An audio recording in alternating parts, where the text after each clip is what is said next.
News 18 বাংলার স্বাগত। প্রিয়াঙ্কা রয়েছি আপনাদের সঙ্গে।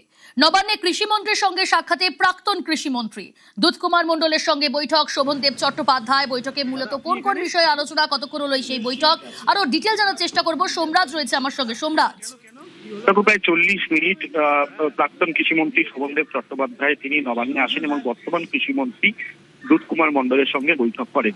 যেটা সূত্র মারফত জানা যাচ্ছে যে কৃষি দপ্তরের যে বিভিন্ন সময় যে বিভিন্ন কর্মসূচি বা প্রকল্প নেওয়া হয়েছিল তা নিয়ে পর্যালোচনা করা হয় এদিনের বৈঠকে বলে সূত্র মারফত খবর। এবং প্রাক্তন কৃষিমন্ত্রী শোভনদেব চট্টোপাধ্যায় জানিয়েছেন যে তিনি অর্থাৎ বর্তমান কৃষিমন্ত্রী দুধকুমার মণ্ডল তিনি ডেকে পাঠিয়েছিলেন, তিনি আমন্ত্রণ জানিয়েছিলেন নবান্নে।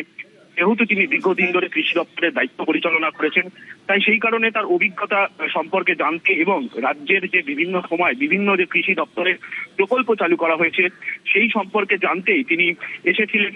এবং দুধকুমার মণ্ডল যিনি বর্তমান কৃষিমন্ত্রী তিনি সেই অভিজ্ঞতা সম্পর্কগুলি জানতে চেয়েছিলেন, তাই তার আমন্ত্রণে এসেছেন। কিন্তু প্রাক্তন কৃষিমন্ত্রী শোভনদেব চট্টোপাধ্যায় আবেদন জানিয়েছেন বর্তমান কৃষিমন্ত্রীকে যাতে সারের দাম নিয়ন্ত্রণ করা হয় এবং কৃষকরা যাতে ফসলের ন্যায্য দাম পান সেটাও যাতে বর্তমান কৃষিমন্ত্রী দুধকুমার মণ্ডল নজর দেন, সেই আবেদনও রেখেছে বলেই সূত্র মারফত খবর। বেশ সোমরাজ। দাদা আপনি এখানে কিছু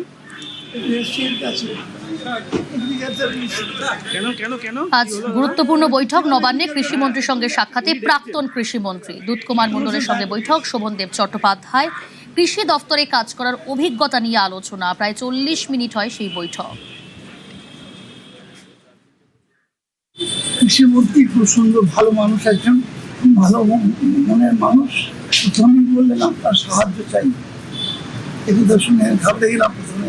তাহলে আমি যা যা আমার অভিজ্ঞতা কৃষি সম্পর্কিত ডিপার্টমেন্টে 5 বছর থেকে তার সবটাই ওনাকে বললাম যে এই জায়গাগুলো আপনি একটু দেখবেন, লক্ষ্য রাখবেন, সারের ব্যাপারটা লক্ষ্য রাখবেন, অঞ্চলদের এলাকায় না গিয়ে পরে বসে পড়লে কারো পেশা আছে এগুলো খেয়াল রাখবেন।